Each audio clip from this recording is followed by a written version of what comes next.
Second Sight, released on numerous platforms in 2004, is a superb work of video game storytelling let down only by its awkward controls. You play as Dr. John Vatic, a scientist who wakes up in a research facility with strange psychic powers and no memory of who he is. Through flashbacks and present-day segments, the player will relive Vatic's fateful mission to Dubrensk, explore his burgeoning psychic abilities, and attempt to thwart those who would abuse psychic research for their nefarious plans. The game has a fascinating story with multiple layers. During the flashbacks, Vatic joins the Winter Ice team as they track down a corrupt scientist named Grienko in Siberia. In the present, Vatic must escape from his captors, regroup with the Winter Ice team, and take out Dr. Hansen, who wants to use psychic science to create a terrifying army. Your fellow squad members have endearing, stylized personalities, and the rapid-fire commands and good allied AI really make you feel like a contributing member of a well-oiled military task force.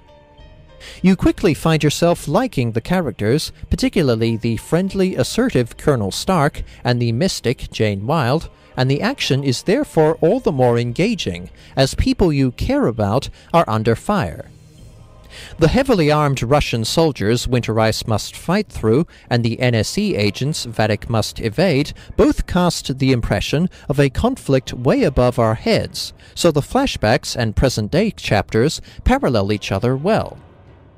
The threat and risks escalate rapidly, but this is balanced by upgrades to Vatic's psychic powers, meaning that Second Sight has a steady, satisfying difficulty curve. The compelling reasons to keep pushing on are threefold. You want to rescue the children Grienko is experimenting on, put a stop to Hansen's evil plans, and figure out just how you're able to change the present through your flashbacks.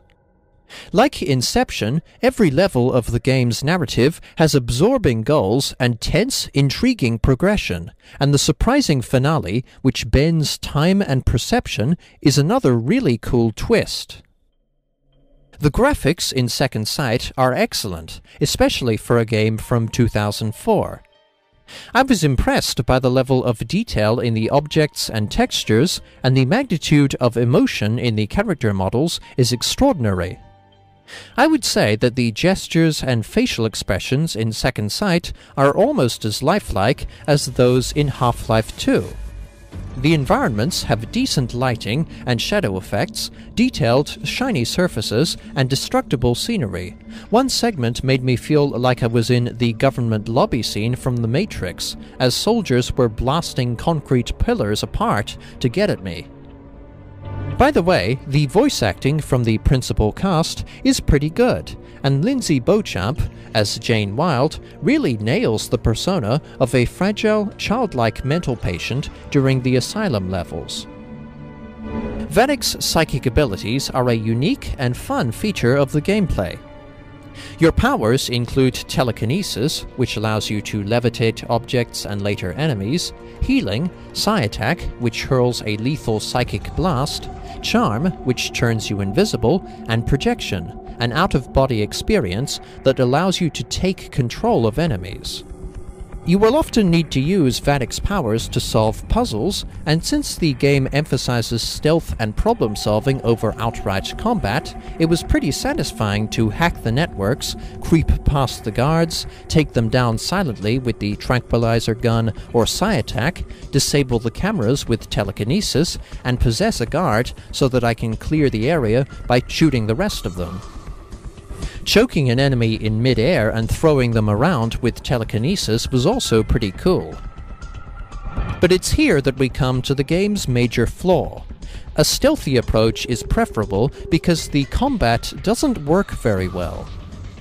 The cover-based shooting is fine, and after a while you get the hang of aiming your very loose crosshair, but, with the exception of the sniper rifle, the auto-targeting system renders cycling through enemies and picking priority targets a very frustrating process. The enemies also inflict severe damage very quickly and come in seemingly unlimited supply when you trigger an alarm. As a consequence, full-on gunfights in enclosed areas are often tedious and far too difficult. There are also far too few checkpoints and no save function. Second Sight would have benefited immensely from a Max Payne-style interface and a quick save function. Myst V: End of Ages is a game with a lackluster story and good gameplay, but in Second Sight, the story is substantially better than the gameplay. Second Sight's combat gameplay may be rather poorly implemented, but the effective stealth, cool psychic powers at your disposal, the fun characters, great visuals, voice acting and dialogue, and the incredibly compelling story all easily compensate for the troublesome controls. Second Sight earns 4.5 stars out of 5. Thanks for watching. Cheers.